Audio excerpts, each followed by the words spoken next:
At 4:53 in the afternoon of January 12th, a major earthquake hit the small island nation of Haiti.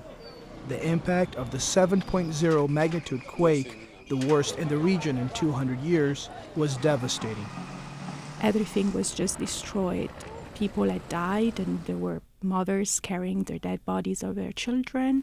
UN staff members Monica Albertini and Louis Germain saw the disaster firsthand. They were all in the streets, and their houses had collapsed, and they were scared. There was fear in their eyes, in their faces, and people were screaming, and people were desperate. Early estimates are that over 300,000 people were injured or killed. Reports indicate that 1/3 of the country's 9 million people were directly affected.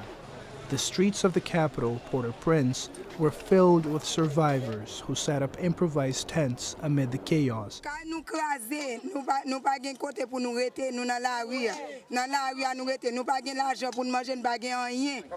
The lack of heavy equipment hampered early efforts to rescue many survivors, trapped under the rubble of collapsed buildings. Haitians, desperate to find loved ones, began to dig by hand, stone by stone. The tragedy caught worldwide media attention. One day after the quake, international rescue teams started to arrive. Matériel de brancardage, matériel de percement, du matériel d'écoute. On a des équipes cynotechniques avec des chiens de recherche. On a des médecins, des infirmiers avec le matériel médical en question. International aid began pouring in, but the logistics of the operation were complex and transportation difficult.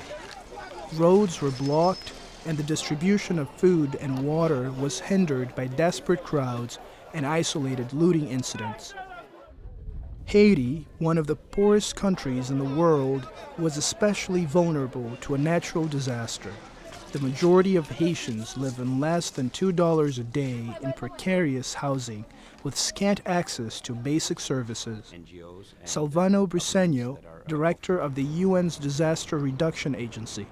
The major problem, of course, is that Haiti is extremely poor. It's poverty that is at the core of all of these disasters.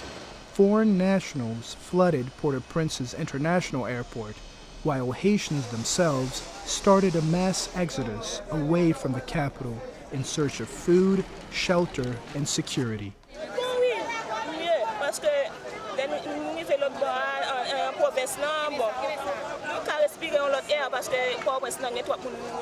In the capital, recovery operations supported by the UN attempted to rehabilitate basic infrastructure and jumpstart the economy by hiring local workers. Community committees sprang up throughout the city. Their members banded together to share food supplies, locate the family of lost children, and provide security. On organise en commun. Si j'ai une petite chose, j'ai collecté avec les autres et puis on fait la nourriture en commun. On a tous mangé comme ça. Mais c'est pas manger, c'est peut-être un goût. Fritz Jean-Baptiste and Jean Anthony are local committee members. Bon, ça fait plusieurs jours. Aujourd'hui, donne-moi 3 jours. Je ne mange rien parce que n'a pas d'argent. The UN issued a flash appeal to donors for food, water and sanitation, shelter, and health. Thousands of survivors, including a large number of children, are still in need of medical attention, water, and food. Former U.S. President Bill Clinton is the UN's special envoy to Haiti. I'm really encouraged at the way the UN and the United States and the government of Haiti have begun working together on the ground. I personally believe that they're going to be given the opportunity to, in effect, reimagine their country. Slowly, Haiti is starting to show the first signs of a return to normality. Many hope that the disaster may offer the country an opportunity to solve its long-standing social problems, provided the international community doesn't forget Haiti.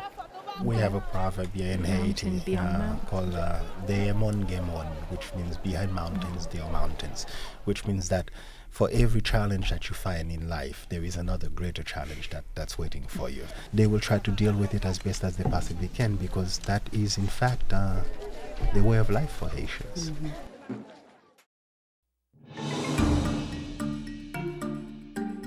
This report was produced by Camilo Freire for the United Nations.